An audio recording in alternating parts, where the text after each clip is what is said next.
जय श्री कृष्ण। आज परमार्थ पथ की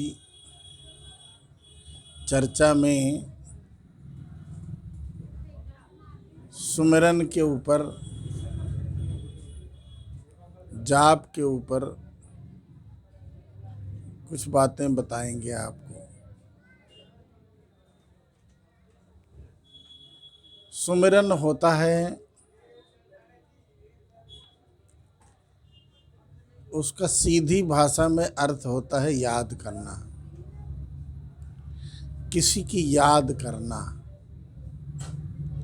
और बार बार चित्त के पटल पर उसकी याद आती रहे, जाती रहे, आती रहे, जाती रहे, लेकिन उसका ध्यान हटना नहीं चाहिए वहाँ से। तो इस प्रकार से जाप के विषय में भी है। जाप एक माला से होता है।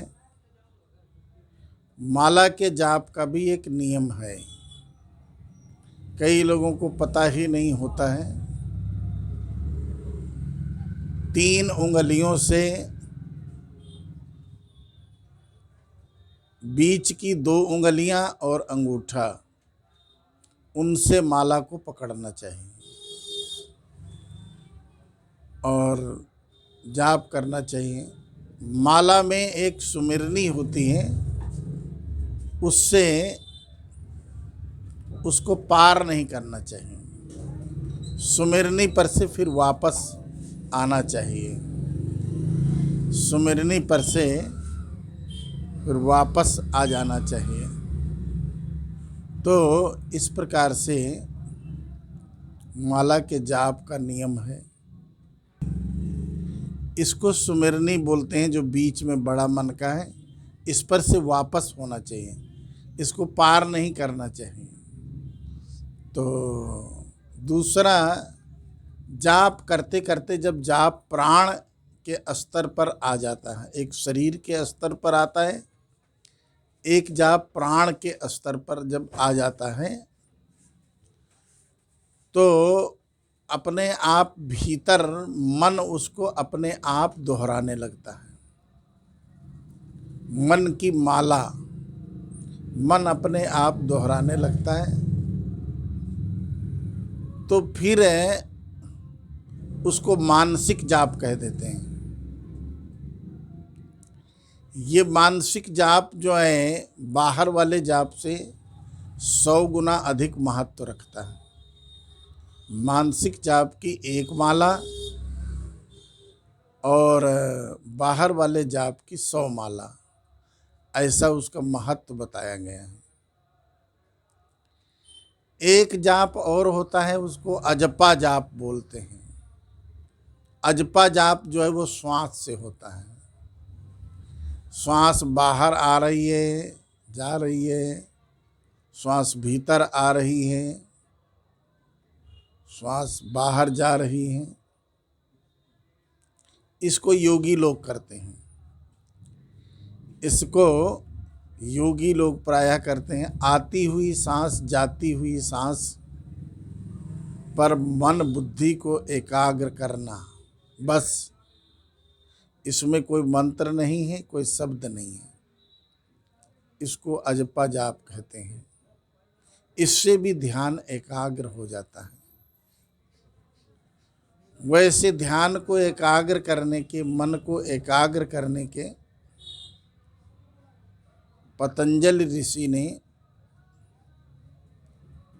बहुत सारे तरीके बताए हैं।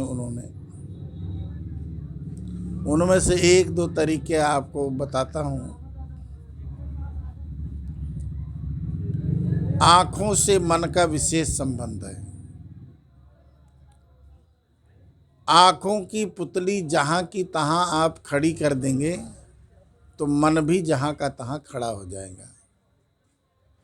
और जितनी देर, जितने सेकंड, जितने मिनट खड़ा रहेगा, उतनी देर समझ लो आपका मन टिक गया। जैसे लोग बातों बातों में पूछते हैं आपका मन टिकदा है कि नहीं, मन टिकदा है कि नहीं। तो मन टिकने के बहुत सारे जो तरीके हैं उनके द्वारा टिकेगा, ऐसे नहीं टिकेगा। अपने आप आँखें बंद करके ऐसे बैठ गए तो भीतर से कोई आपकी चेतना जागृत नहीं है, तो आपका मन नहीं टिकेगा। तो मैं बता रहा था मन का आँखों से संबंध है। आँखें आपकी टिकेंगी तो मन भी टिक जाएगा। और दूसरा, जितनी देर आपका मन टिकेगा उतनी ही ज़्यादा आपके अंदर शांति आने लगेगी। ये जो लोगों का मन अशांत है, बहुत सारे लोग ये कहते मन लगता नहीं है। कितने लोग आंखें बंद करके ज़रूर बैठते हैं भजन करने के नाम से, लेकिन उनसे ये पूछो कि तुम्हारा मन कितने प्रतिशत लगा, कितनी देर लगा, तो किसी का कोई प्रमाणिक सटीक उत्तर आपको सुनने में नहीं आएगा। वो इसीलिए नहीं आएगा, उन्होंने अभी मन को न तो मन के स्वरूप को समझा है और न तो मन के ठिकाने का किसी से कोई तरीका पूछा है, न प्रयास किया है। केवल ये कह रहे हैं भजन कर रहे हैं, अगरबत्ती जला ली, भगवान के आगे बैठ गए।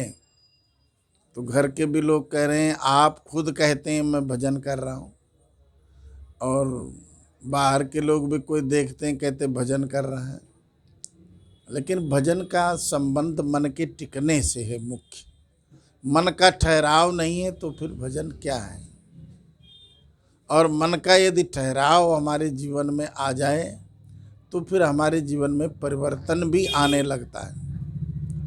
ये जो सारी जिंदगी लोग भजन करते हैं उनके जीवन में परिवर्तन कोई नहीं आता है, तो उसका यही मुख्य कारण है कि उनके मन का ठहराव ही नहीं हुआ, मन ठहरा ही नहीं, ज्यों के त्यों रहे, शरीर को रोज बिठाया। तो इसलिए उनके जीवन में परिवर्तन, ईश्वर की तरफ लगने का कोई उनको विशेष रुचि, विशेष लगाव उनके जीवन में इसीलिए नहीं हो पाता। क्यों नहीं? कि उन्होंने मन को रोकने, ठहराने या किसी से पूछने आदि का कोई इच्छा नहीं व्यक्त की और ज़रूरत भी नहीं समझी। इसलिए उनका पूरी ज़िंदगी मन टिकता नहीं।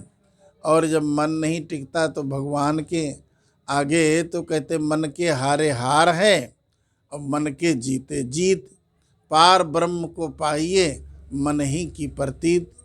तो इस प्रकार दोनों तरफ से यदि देखा जाए तो पार ब्रह्म की प्राप्ति मन के ठहराने से ही होती है और मनुष्य को ही हो जाती है। दूसरे किसी योनि में ये नहीं कि दूसरे जानवरों को होती है, हमारी तो होगी ही नहीं, ऐसा भी सोचना व्यर्थ है मनुष्य का। तो प्रयास करके, पुरुषार्थ करके उसको अपने मन को रोकना चाहिए और उसके बाद परिवर्तन आने लगता है। ये 100% बात निश्चित है, इसमें कोई दो राय नहीं है। बोलिए वृंदावन बिहारी लाल की जय। जय श्री कृष्ण।